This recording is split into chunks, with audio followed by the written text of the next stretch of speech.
formação pensada de maneira a priorística e determinada. O trajeto que a gente faz dentro da universidade, ele é pensado dessa maneira. Não é possível fazer muitas escolhas. A gente tem as optatórias, que são as disciplinas optativas obrigatórias, né? E as optativas, as ofertas, elas são muitas vezes raras, difícil de conseguir vaga, difícil de fazer uma articulação, né? Então é interessante observar o choque de horários também. Então é muito difícil a gente conseguir transitar de uma maneira mais flexível dentro do currículo. Há algumas iniciativas, algumas proposições que já avançam nessa questão, mas eu estou falando aqui de uma perspectiva que ainda é a maioria soberana nesse processo, tá? A avaliação em arte, ou em dança especificamente, e os desafios do encontro com as estruturas enrijecidas da universidade e da história da educação é uma outra pedra no sapato. Parâmetros meramente numéricos e pautados em sistemas de medição comparativa são pouco favoráveis ao universo das artes. Os cursos de dança têm pensado sobre isso, mas as soluções ainda se mostram insuficientes ou até mesmo incompetentes para a realidade de atuação do artista. Uma delas tem relação direta com a dinâmica de funcionamento da nossa área. É bem-vinda a ideia de um estudante que esteja engajado na atuação profissional. Mas como encontrar uma medida justa entre as exigências de um sujeito em formação na universidade, ou seja, tem que ter presença, tem que entregar trabalho na data tal, tem que fazer seminário, não sei o quê, e uma temporada de circulação de espetáculos, por exemplo. Ou ainda, da oportunidade de entrar em residência com um grupo ou artista durante 4 ou 5 semanas, numa outra cidade, num outro estado, num outro país. Como medir as experiências do aluno antes ou fora da universidade, de forma a ajustar propostas de equivalência de estudos? Aquilo que ele fez fora não vale dentro da universidade? Aquela experiência de anos de circulação, de dançar, de participar de grupo, não vale dentro da universidade? Essa é uma questão relevante e ela tem sido responsável pelo crescimento do índice de desistência e abandono nos cursos de dança no Brasil. A intenção não de responder a essas perguntas, mas de apontar possíveis caminhos, talvez outro aspecto caro nessa relação possa nos ajudar aqui. A importância do diálogo com a realidade, com o que acontece fora da universidade. A universidade deve compreender que seu papel só tem sentido se dialogar e produzir mudanças na realidade. Caso contrário, ela se torna uma torre de marfim. Os professores ainda hoje são resistentes a liberar o aluno para participar de eventos como esse. A gente já encontra uma resistência enorme para poder explicar e dizer: eu vou levar um certificado ou um atestado de participação, mas eu estou lá na jornada. Tem como fazer esse diálogo aqui dentro com o que está lá fora? Não. É por sua conta. A postura ainda é essa. Infelizmente. Infelizmente a gente segue ainda nessa perspectiva enrijecida de pensar que o que está acontecendo ali é muito mais importante do que qualquer outra coisa. A gente cai nesse equívoco, infelizmente. Aí um outro aspecto, a certificação em habilitação específica é um outro tema recorrente. Em que consiste uma certificação de habilidade específica? É um exame realizado além do vestibular e do Enem, com o propósito de verificar a habilidade do candidato a um curso determinado. Mas isso não acontece apenas nas artes. Na educação física existe certificação de habilitação específica, na arquitetura e em muitos outros cursos. No que se refere a aspectos intrínsecos daquela área, a avaliação se dá nesse sentido. O Fórum de Coordenadores de Cursos de Dança no Brasil tem se debruçado sobre essas questões que atravessam as instâncias de discussões pedagógicas em todos os cursos. Na dança, este processo tem discutido a pertinência de avaliar a partir de uma determinada técnica, ou ainda do quanto a percepção das capacidades criativas de um candidato podem ser observadas em 2 ou 3 atividades. E mais ainda, cabe avaliar estes aspectos da formação de professores, em que medida a universidade vai ponderar a entrada ou não de um candidato a bacharelado ou a licenciatura por meio deste teste, se a universidade não se propõe a formar um artista, por exemplo. Algumas universidades, a gente está nesse momento mais ou menos num racha. Assim. Metade acha que tem que ter habilitação específica, metade acha que não. E a gente tem discutido isso muito. Se tem que ter, como ela pode ser eficiente? Se ela não tem, quais as implicações disso no próprio curso? Né? Então, isso assunto é muito polêmico, tem sido muito discutido, não há uma resposta que possa ser, digamos, a maioria ainda, ou que seja, ou que possa, de alguma maneira, responder às expectativas de todo mundo. Estamos discutindo sobre isso. Qual é a sua opinião? Oi? Qual é a sua opinião? Eu acho que para não ter, tem que mudar o currículo. Tem que mudar o currículo. Porque não adianta você não ter habilidade específica, mas cobrar no currículo, nas avaliações e nas disciplinas, um determinado conhecimento que exige alguma coisa que vem antes da universidade. Então, para poder tirar a habilidade específica, do meu entendimento, tem que mudar, então, a maneira de pensar o currículo dentro da universidade. O que vai ser ensinado dentro da universidade, então, se a gente corta a habilidade específica? Com certeza. O É. que é que vai mudar? Diga. A federal esse ano ela retirou o teste de habilidade. A federal daqui? Daqui ela retirou e eu percebi que internamente os pensamentos estão divididos. Uns acham que tinham que ir pessoas altamente gabaritadas para fazer esse teste de habilitação para ingressar, e outros já estão dizendo que não. E vem pessoas de várias nuances, de várias linhas de atuações diferentes da dança, que não é especificamente um balé, uma dança moderna, uma dança afro, e que também tem a competência de estar ingressando e ter um sucesso tanto quanto outros, como também pessoas que têm um talento nato, mas que nunca teve a oportunidade de chegar ali e saem com excelente talento. Esse é o meu problema. Como eu disse, essa é uma questão polêmica. Mas se a gente pensar o seguinte, se a função da universidade não é formar artista, porque a gente sabe que em 4 anos não se forma um artista. Não é possível formar um artista em 4 anos, isso não existe. A universidade, ela aponta caminhos, ela complementa uma informação, ela verticaliza um determinado conhecimento, ela amplia uma possibilidade de atuação, mas ela não forma o artista. O artista se faz na vida. Ele bota a cara dele na rua e vai fazer. É assim que se torna um artista. A universidade, ela colabora com essa formação, ela aponta outros caminhos, outras possibilidades de atuação, ela sistematiza determinados conhecimentos. É importante a gente ter uma clareza disso também. Por isso que eu digo, se vai mudar, se vai tirar a habilidade específica, tem que mudar o currículo. Porque a exigência não pode continuar a mesma. Porque senão a gente vai estar sendo incoerente. Você exige uma coisa, mas aí na hora de... Você deixa de exigir uma coisa, mas lá dentro, na avaliação do aluno, isso continua sendo cobrado, então tem uma incoerência, tem uma inconsistência. Ou então, você não exige essa informação para entrar e também não oferece ela dentro da instituição, mais uma vez a gente cria uma incoerência. O artista... Agora vamos entrar num outro tema. O artista e as políticas públicas em cultura. Outra dinâmica da atualidade. Desde 2003, com as gestões de Lula e Gil e depois de Juca, o Brasil passou por uma importante transformação no cenário das políticas culturais. As tristes tradições da cultura, das políticas culturais apontadas por algum neste campo, a descontinuidade, o autoritarismo e a ausência, que marcaram fortemente esse período até 2003, foi enfrentado com algum afim ao longo dos últimos anos, mas ainda deixa traços que marcam essa diferença de superação. Os artistas, de uma maneira geral, foram estimulados a participar mais concentradamente deste processo nas instâncias de diálogo, participação e controle social, como as conferências de cultura, os colegiados e conselhos de cultura e na instituição de programas estruturantes como Cultura Viva, o Vale Cultura e o Mais Cultura, além da implementação de marcos legais como o Plano Nacional de Cultura e o Sistema Nacional de Cultura. Diretrizes como a descentralização e democratização do acesso aos recursos foram trabalhadas nesses anos através dos editais da cultura. Os recursos chegaram a mais pessoas, mas ainda deixam muito a desejar, e sobretudo no que se refere à gestão dos repasses e atrasos em pagamentos e prestação de contas. Não estou falando nenhuma novidade aqui. Mas outro aspecto é importante de ser considerado aqui. O formato proposto pela maioria dos mecanismos de fomento ainda se utiliza de uma lógica acessível para poucos.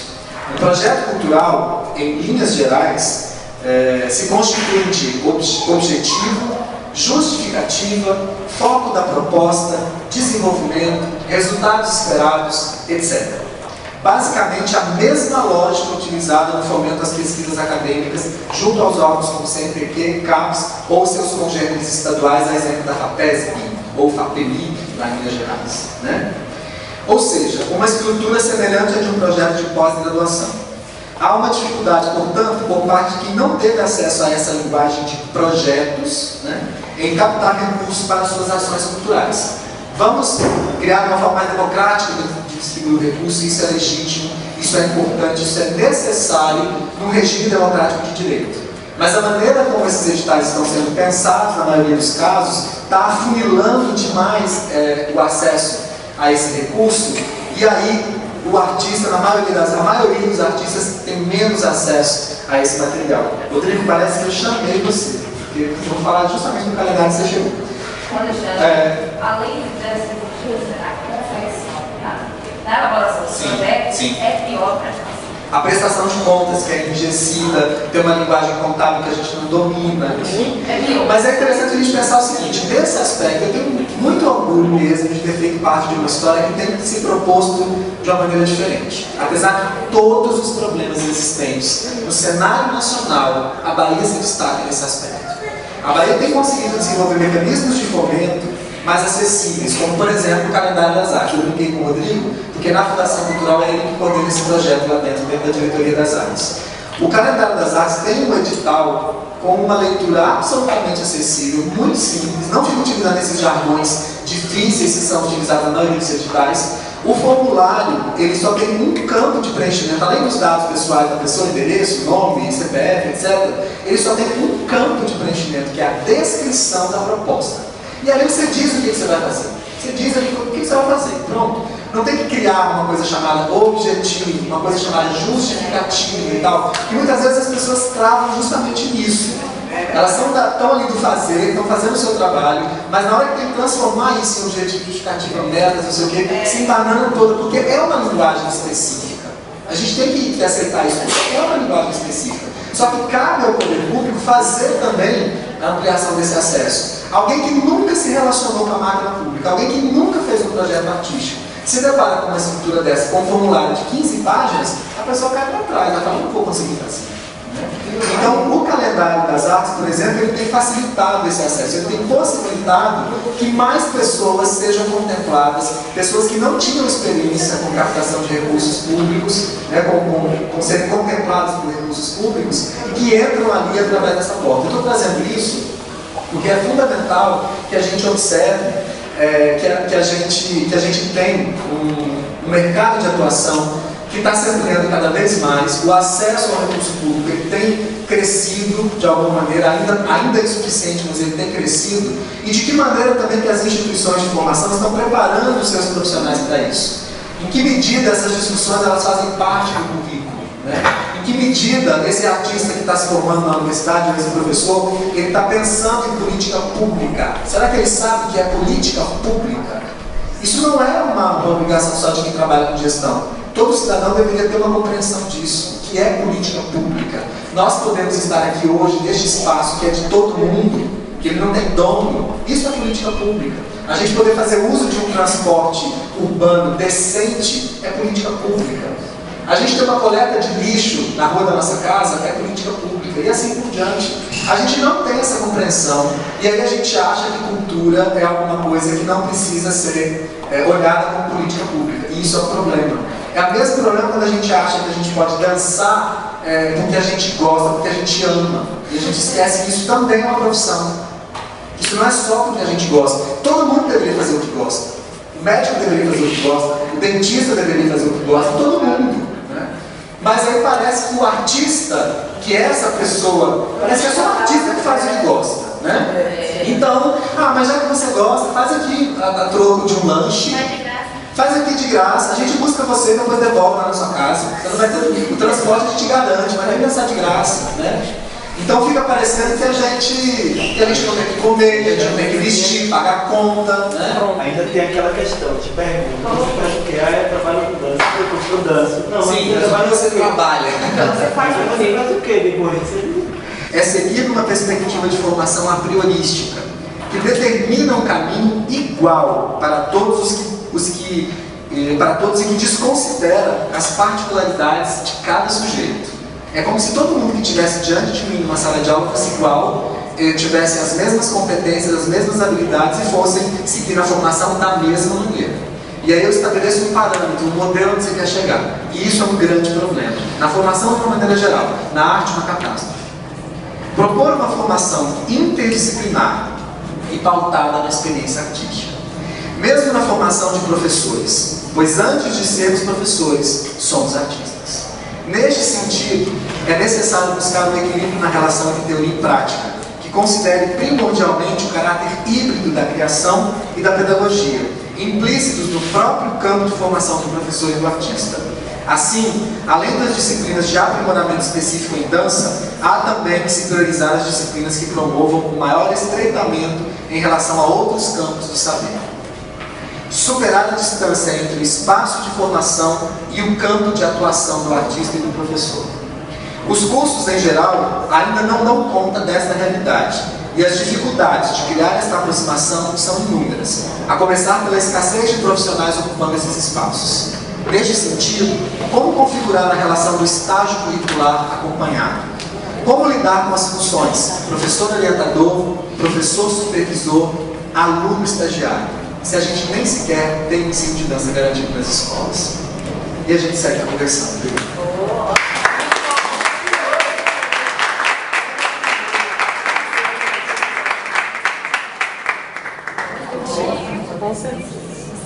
Questões, comentários, sempre pensando que tem outras pessoas que podem estar querendo fazer conexões.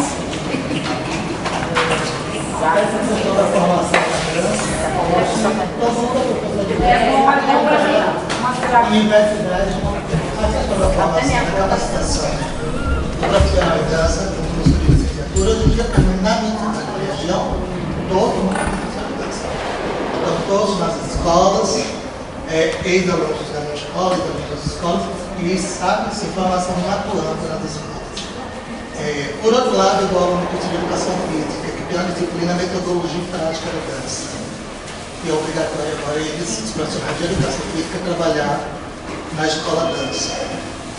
Tem uma outra questão da arte, que é lei, né, os estipêndios, os viagens na escola, no currículo.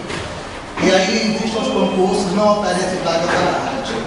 Aí tem anos que está lá, professora de história, professora de inglês que dá aula de arte, o professor de educação física que não tem experiência nenhuma com a arte, está dando aula de dança, de capoeira, e às vezes você faz um investimento de vida e você fica sem espaço, porque é lei, né, e é uma exigência de que existe um profissional capacitado, habilitado para atuar na área.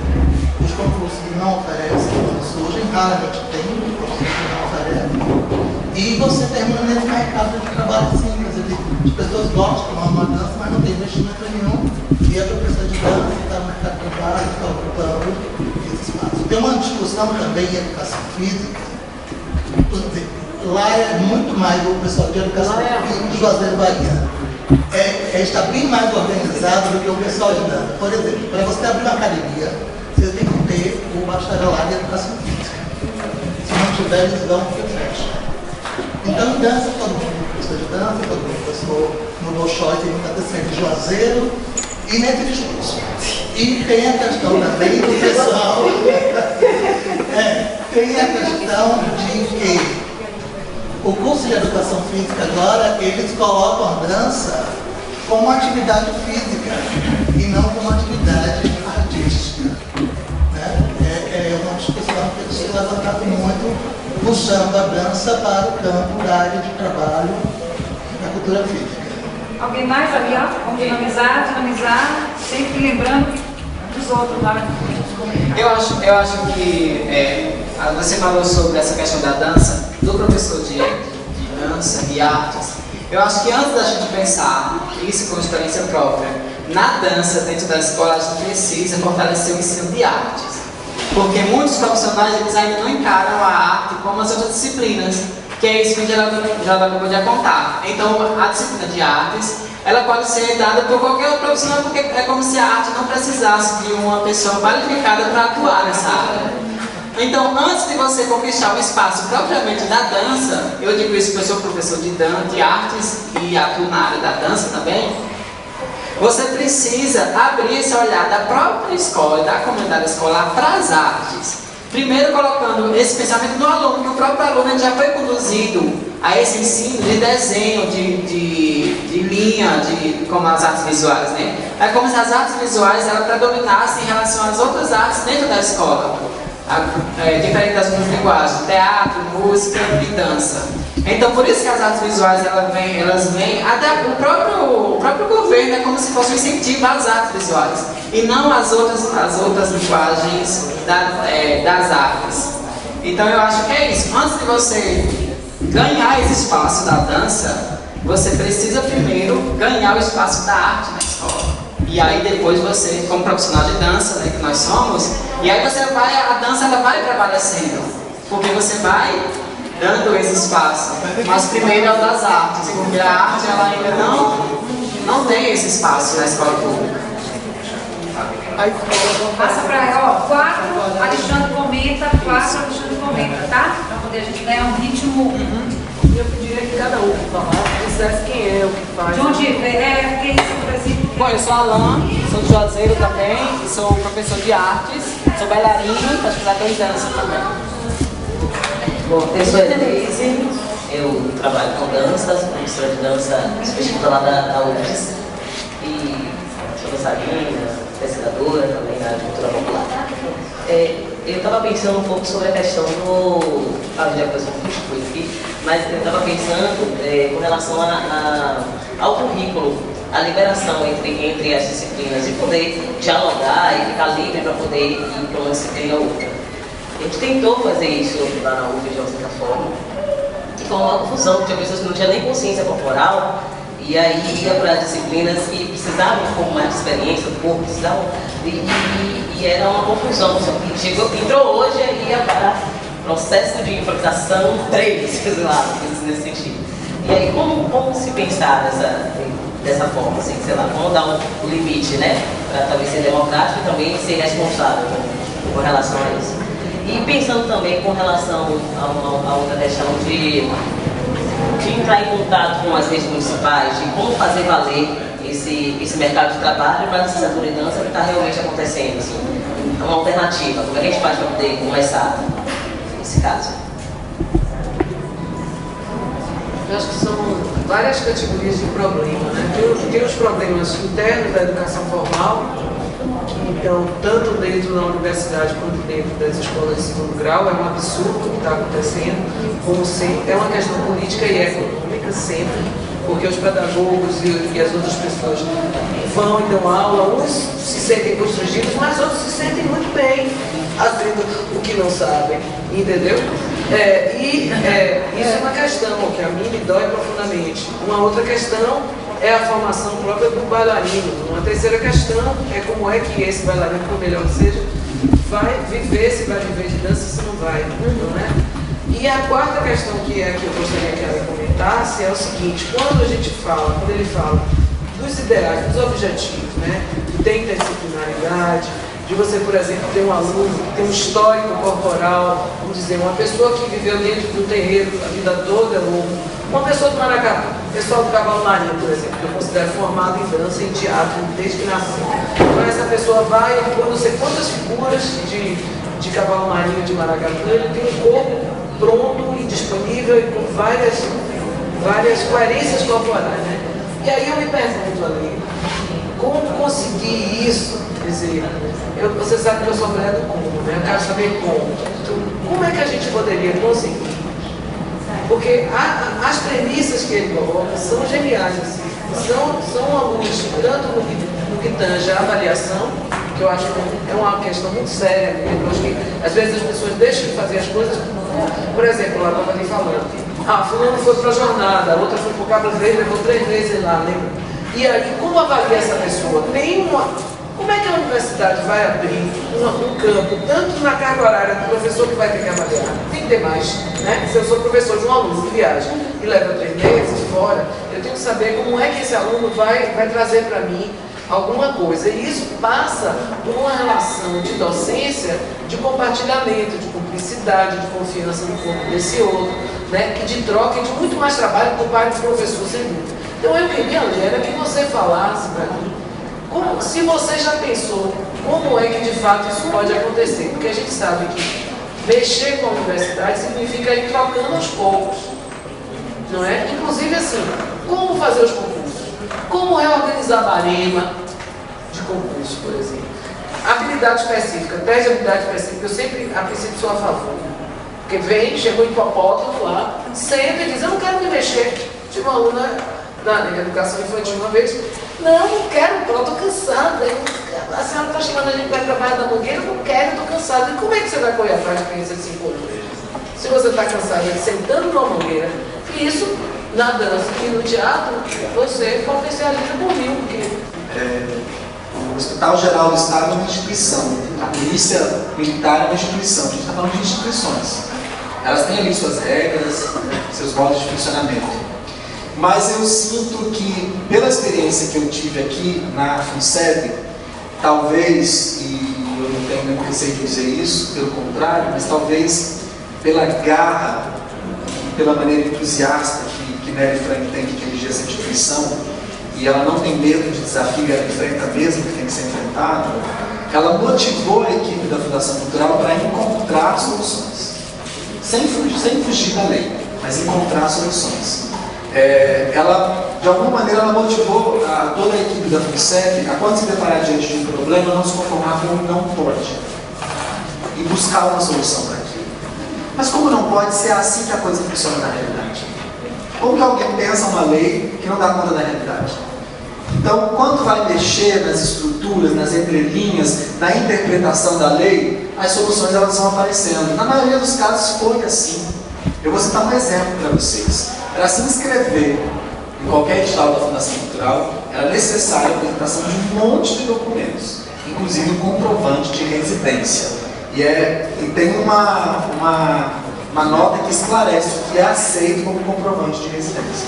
Então tem que ser um documento fornecido pela empresa de água, luz, telefonia, cartão de crédito, banco, o nome da pessoa, ou do pai, da mãe, ou se é alugado, tem que ter uma declaração do dono do imóvel dizendo que ele está alugado para você. É assim que a lei dizia. E além de ser uma exigência esdrúxula no momento de análise de uma proposta, que ninguém vai contratar ninguém nesse momento, só depois, né? Era algo que funcionava como um índice de inabilitação muito grande dos projetos. Então o projeto chegava ali para ver se tinha mérito artístico ou não, e ele já nem entrava porque faltou a cópia do comprovante de residência. Então nem avaliar se a ideia de era boa ou não era possível. Ela esqueceu o comprovante de residência, é problema dela. Né? Então mudou isso. Ou não, mas cara, por que isso tem que ser exigido agora na inscrição? Isso tem que ser exigido se o projeto de ISA for selecionado na hora da contratação. Quando está para formalizar a relação da instituição com a pessoa física ISA-Trigo, aí sim tem que ter o comprovante de residência e todos os documentos necessários, mas antes disso não. Então fazer essa mudança foi algo assim, dentro da Fundação Cultural muito simples, mas que deu um resultado extremamente positivo para a sociedade. O índice de inabilitação, que era de quase 60%, caiu para 0,4%. Então, imagine quantas pessoas deixaram de ter suas ideias avaliadas por uma comissão julgadora porque faltou um documento, né? Com relação ao comprovante de residência, como fazer isso com o circo itinerante? Como que eu vou obrigar o dono do circo tal, que hoje está na cidade Y e amanhã está na cidade Z, a apresentar um comprovante de residência com as comunidades indígenas, com as comunidades ciganas?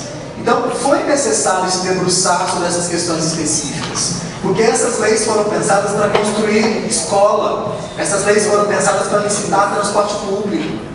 Então, mexer nisso nas dinâmicas da cultura foi fundamental. Então, eu acho, Isa, que nós, que estamos dentro das instituições de ensino superior, precisamos mexer nesses lugares. A universidade, as procuradorias jurídicas, por mais difícil que seja, precisam nos ajudar a encontrar soluções legais para essas questões. E eu não acho isso tão difícil assim. Por que o semestre não pode ser organizado por módulos intensivos? Por que eu não posso dar um conteúdo de uma disciplina em 2 semanas intensivas? Então, ao invés da gente ter aqui uma disciplina que vai ser dada em 4 meses, eu concentro essa disciplina em 3 semanas, você participa, faz a sua viagem, retorna, não perde o semestre, porque aí você tem uma possibilidade de construção dentro desse percurso. Eu acho que isso é mais próximo da nossa dinâmica de funcionamento. Exatamente. Exatamente. Isso está mais próximo da nossa dinâmica de funcionamento, por exemplo, do que o outro formato semestral, né? Então, eu penso mais ou menos por aí. Com relação aos comentários que a Daisy fez, né?